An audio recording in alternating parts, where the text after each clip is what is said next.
J'ai un compte Instagram avec 1100 abonnés.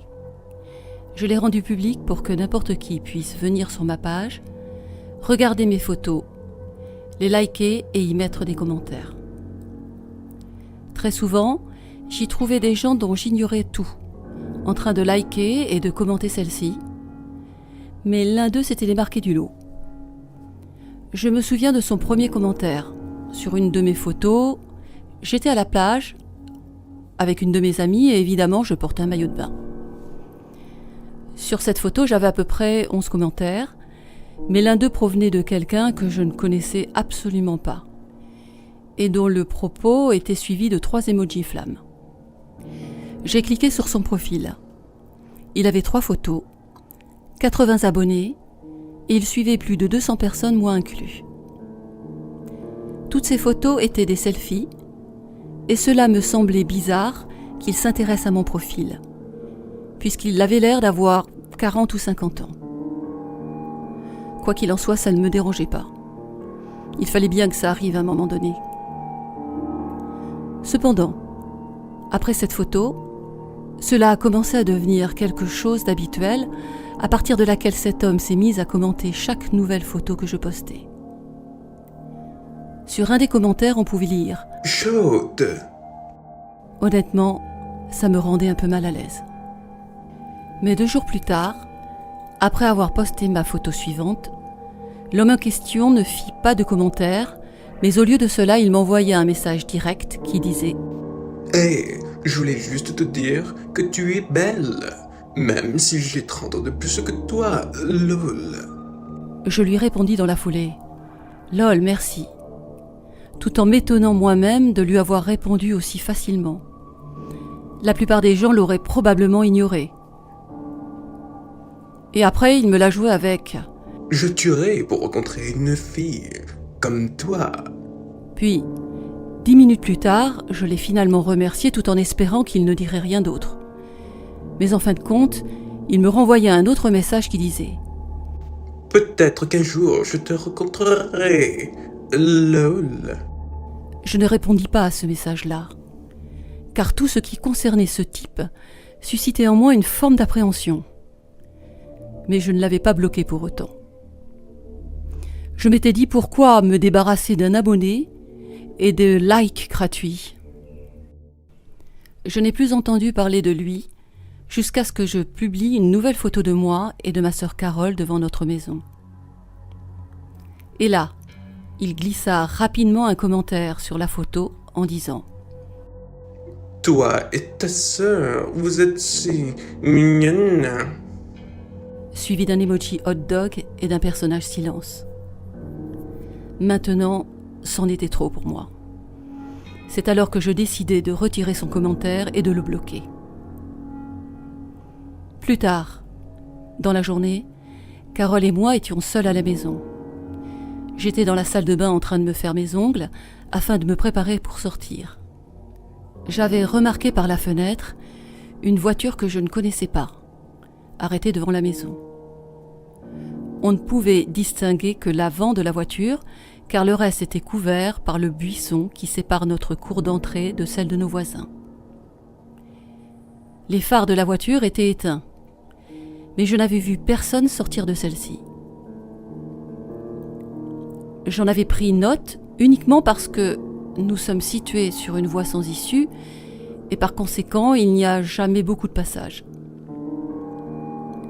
J'avais fermé le store juste parce que j'étais à la vue de tous. Ma sœur était dans sa chambre sur son ordinateur portable lorsqu'arriva pour moi le moment de partir. Je n'avais pas pris la peine de lui dire au revoir, car en général, on avait l'habitude de s'envoyer juste un texto pour dire qu'on allait sortir. Après ça, je me suis dirigée en direction de ma voiture, tout en regardant la mystérieuse voiture qui s'était avérée être une Maxima. Les vitres teintées mélangées à l'obscurité de la nuit rendaient impossible d'apercevoir quoi que ce soit à l'intérieur de celle-ci. Ensuite, je suis montée dans ma voiture. J'ai fait un virage en 3 points et j'ai descendu la rue à sens unique jusqu'à la route principale la plus proche pour me rendre à une réunion festive d'un ami. Oh, je n'appellerais pas ça une fête, mais une soirée tout de même bien arrosée par une bonne dose d'alcool. Je m'étais arrêté de boire assez tôt, car je savais que je devais conduire. Mais je dois bien admettre que, bien que je ne cautionne pas du tout ce genre de comportement, j'étais quand même assez éméché en entrant chez moi. Quoi qu'il en soit, ce n'était seulement qu'à 10 minutes en voiture de ma maison. Arrivé chez moi, la première chose que j'ai remarquée, c'est la Maxima, qui était encore garée à la même place. J'avais besoin de savoir à qui appartenait cette voiture. Je suis donc passé devant lentement, mais je ne parvenais toujours pas à distinguer quoi que ce soit dedans. Je me suis garé et avant de sortir de mon véhicule, j'ai envoyé des textos à quelques amis pour leur dire que j'étais rentré saine et sauve, puis j'ai marché en direction de ma maison. Alors que je regardais cette voiture garée dans l'allée devant ma porte d'entrée, j'ai laissé tomber mes clés et pour une raison quelconque, j'avais trop peur de me pencher et d'aller les chercher. Au lieu de cela, j'ai sonné à la porte à peu près 5 fois pour que ma sœur réponde rapidement. Ma sœur n'ayant pas répondu, j'avais donc été obligée de me mettre à genoux pour prendre les clés tombées sous le paillasson. J'ai ouvert la porte et je suis rentrée assez rapidement, tout en donnant un dernier regard sur la Maxima avant de refermer celle-ci. Il était plus de minuit, mais ma sœur était généralement encore debout à cette heure-là. Légèrement étourdie, j'avais donc tranquillement monté les escaliers et m'étais dirigée jusqu'au bout du couloir vers sa porte. Et, curieusement, elle était grande ouverte, mais les lumières étaient éteintes. Peut-être qu'elle est sortie pour une fois. Lorsque je me suis glissée dans la pièce, mon cœur s'est mis à battre la chamade, alors que mon esprit essayait de se concentrer sur chaque bruit léger que j'entendais.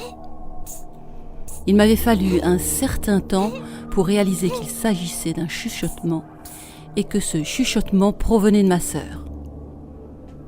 Il émanait de la porte du placard entrouvert et à travers cette fissure, je pouvais voir ses yeux. J'ai ouvert le placard. Elle était visiblement secouée et semblait avoir pleuré. Je me suis agenouillée à côté d'elle après avoir ouvert le placard complètement, tout en lui chuchotant « Que se passe-t-il » Elle ne dit rien, mais continuait à mettre son doigt sur ses lèvres pour me faire comprendre que je ne devais pas prononcer un mot. À ce moment-là, je lui ai tiré le bras pour la faire sortir du placard, puis doucement, j'ai refermé la porte.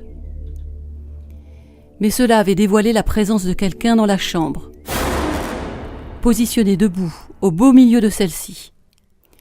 Je ne sais pas s'il nous faisait face ou pas, mais cela n'avait pas d'importance parce qu'à cet instant, la seule chose qui nous était venue en tête était « sauf qui peut ».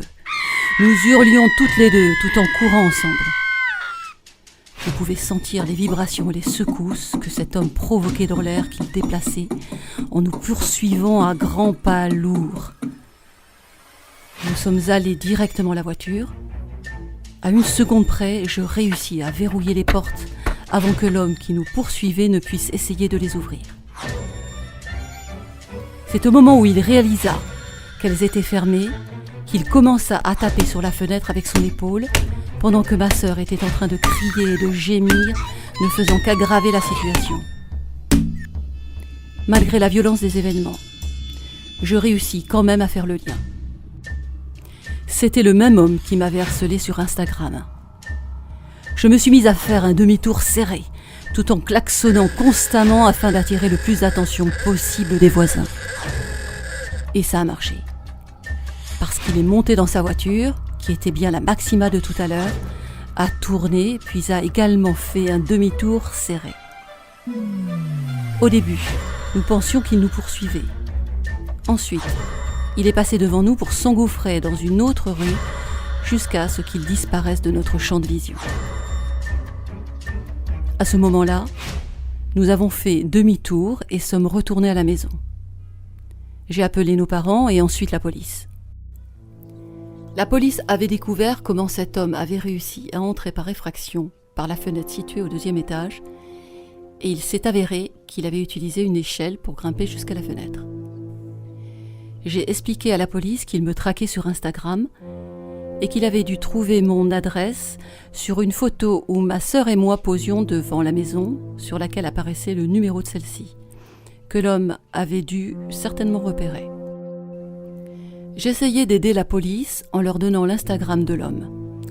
Mais lorsque je suis allée sur la section des comptes bloqués, tout avait été vidé. Cela signifiait qu'il avait déjà supprimé son Instagram. Apparemment, il existe un moyen pour Instagram de suivre les utilisateurs supprimés, mais en ce qui me concernait, cela n'avait plus d'importance, car je n'étais pas parvenue à me souvenir du nom d'utilisateur de l'homme. Par conséquent, je déteste devoir dire ça, mais la police n'a rien pu faire. Depuis lors, j'ai rendu mon Instagram privé et maintenant j'accepte uniquement les demandes de suivi des personnes que je connais. À présent, je suis devenue quelque peu paranoïaque et très méfiante en ce qui concerne le choix de mes photos sur Instagram.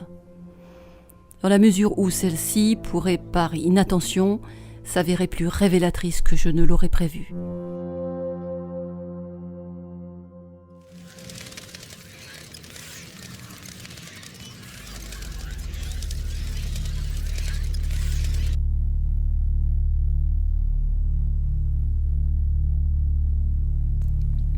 C'était un jour comme les autres.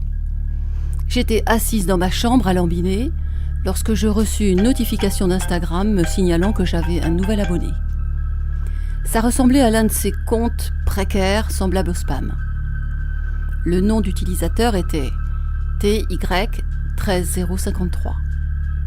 Et sur le profil, il y avait 5 photos sur lesquelles on pouvait voir différents types de maisons de banlieue. Le profil avait 2 abonnés qui suivaient 3 personnes, dont moi, et aucune des photos n'avait de like. Les commentaires semblaient avoir été désactivés sur toutes les photos. Je n'avais pas pris la peine de bloquer ou de supprimer le compte de cet abonné car à l'époque, mon profil avait de toute façon été rendu public. Quelques nuits plus tard, je reçus une notification provenant du compte inconnu, TY13053, indiquant qu'il avait aimé ma photo la plus récente. Juste par curiosité, j'avais cliqué sur la notification et ensuite, je m'étais arrêtée sur son profil. Mais cette fois-ci, il y avait une nouvelle image sur celui-ci, que j'avais immédiatement reconnue comme étant une photo de ma maison. Après ça, je lui avais envoyé un message direct pour lui demander qui il était, tout en lui disant que c'était très drôle. Bien sûr, il devait être un de mes amis en train de me jouer un tour. Mais il ne prit pas la peine de me répondre et laissa un message à la vue de tous. C'est alors que je lui ai fait savoir que ce qu'il faisait était du harcèlement et que j'allais demander à la police de s'en occuper. Ensuite, j'ai débarqué dans la chambre de mes parents pour les réveiller. Il devait être un peu plus de minuit à ce moment-là. Je leur ai montré la photo de notre maison et leur ai dit que quelqu'un qui savait où nous habitions se moquait de moi. Ils ont essayé de rationaliser ce qui m'arrivait et ont finalement pensé et dit la même chose que moi, à savoir que c'était juste quelqu'un de mon école qui était en train de me jouer un tour. Malgré tout, mon père et moi étions sortis pour jeter un coup d'œil à la propriété dans notre rue. Notre quartier était devenu un quartier fantôme. Il faut dire que la nuit était bien plus qu'entamée. Puis nous sommes rentrés à la maison en retournant dans nos chambres respectives. À ce moment précis, je n'avais pas vraiment l'intention d'appeler la police, car il était évident pour moi, en tout cas à ce moment-là, que quelqu'un qui me connaissait était en train de me faire une mauvaise farce. Je suis restée debout pendant quelques heures, mais au moment où j'étais sur le point de me coucher, je reçus un message direct du même compte. C'était une autre image de ma maison sur le côté, avec cette fois-ci une photo prise de ma fenêtre. On pouvait y voir les reflets de la télévision de ma chambre. À partir de là, je n'osais même plus me lever et regarder par la fenêtre. C'était à peine croyable. Mais ensuite, j'ai reçu un autre message de celui-ci, sur lequel il était écrit « Regarde par ta fenêtre ». J'ai alors éteint la télévision pour faire l'obscurité totale dans ma chambre. Je ne voulais pas qu'on puisse me voir. Ainsi, durant cette nuit opaque, j'ai quitté mon lit en rampant sur le sol. Alors que je rampais sur le tapis en direction de la porte, ma fenêtre a commencé à être martelée. Je ne dirais pas tapoter, parce que ces coups sur la vitre avaient fait un bruit tellement fort que ça aurait définitivement pu la briser. Instinctivement, je m'étais retournée et j'avais vu à la fenêtre une personne dont les traits du visage étaient manifestement impossibles à distinguer. C'est à ce moment-là que je me suis levée pour courir vers la chambre de mes parents une fois de plus. J'ai tiré mon père du lit et ainsi, il put entendre la fin du martèlement sur ma fenêtre. Mais le temps que nous arrivions dans ma chambre, le gars à la fenêtre était déjà parti. Après le tapage dont il avait été témoin, mon père a commencé à prendre cette histoire très au sérieux. Et sur le champ, il a appelé la police. Les agents avec qui nous avions parlé s'étaient déplacés pour nous dire qu'ils avaient une bonne nouvelle pour nous et nous informer qu'ils seraient en mesure de poursuivre l'individu immédiatement après avoir fait une demande légale à Instagram. La nuit même, nous avons suivi la voiture de police jusqu'au commissariat le plus proche. Ils prirent le nom du compte et mes détails de l'histoire et littéralement, le lendemain, ils m'ont rappelé pour nous révéler l'identité de l'intrus. C'était un gars nommé Luc qui venait de mon lycée. Bien que je souhaite donner le nom de famille, je ne le ferai pas, car ça pourrait engendrer des problèmes. Luc était un enfant très bizarre, qui ne parlait pas à beaucoup de gens. C'était juste un mec, disons, très méchant, désagréable et effrayant. Pas effrayant comme un dur à cuire, mais plutôt effrayant comme quelqu'un qui pourrait basculer et faire quelque chose d'insensé et de violent envers les étudiants et le personnel de l'école. Un truc auquel on ne s'attend pas. Je ne sais toujours pas pourquoi il m'avait pris pour cible. Je n'avais jamais parlé à ce gamin, mais ce qui est arrivé a vraiment prouvé à quel point il pouvait être dangereux. Il avait percuté ma fenêtre si fort que le lendemain, à la lumière du jour, nous avions trouvé sur ma fenêtre de nombreuses petites fissures.